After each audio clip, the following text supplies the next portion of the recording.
for everyone's sake, I hope it's true that Trump is endorsing Cuomo, because that will be the kiss of death to his campaign. You know, it's got to be rough if you're former New York Governor Andrew Cuomo and you are now trying to team up with Donald Trump to beat Zohran Mamdani.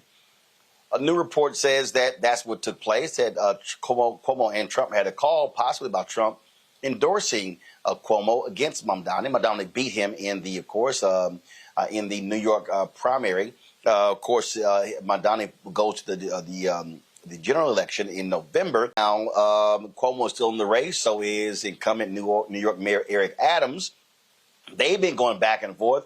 Cuomo's been saying Adams drop out. Adams saying that Cuomo drop out. But the bottom line is Mamdani is leading in the polls, and he said it's just disqualifying if Cuomo teams up with Donald Trump to try to take him out. And Mamdani said, you know what? All right, Andrew, that's how you want to roll. Let's rumble. Looming over the election is Donald Trump, right? And there was this headline this week, and you just alluded to it in your answer right there, about this phone call between the president and Andrew Cuomo. The president denies it. Andrew Cuomo denies that phone call. And when I interviewed Andrew Cuomo recently, he said that he hadn't spoken to Donald Trump in quite some time. So why do you believe the story? Because the New York Times stands by their reporting, and I trust them more than I trust Andrew Cuomo or Donald Trump.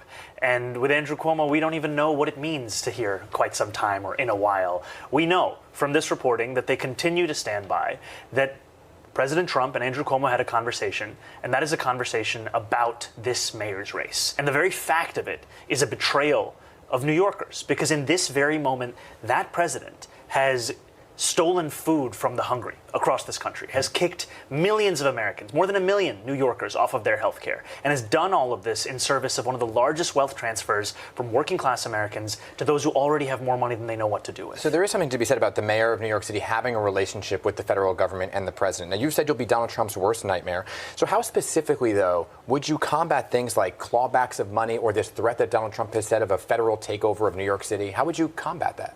I would make the case at every single juncture about how this is not only an overreach beyond the roles and responsibilities of the federal government, but that this is something that New York will not stand for. Now, that is not to say you take a reflexive approach, always one of opposition with regards to the federal government. If Donald Trump wants to actually deliver on cheaper groceries and wants to work with me in doing so for New Yorkers, that's a phone conversation I'm willing to have. Have you had one with him? No, I haven't. I can tell you he hasn't called me, and I haven't called him, because I am still running to defend this city first and foremost. And what offends me and so many New Yorkers is the premise of that phone call was not how can we benefit New Yorkers. The premise of it was Andrew Cuomo and Donald Trump speaking about how they can stop the Democratic nominee.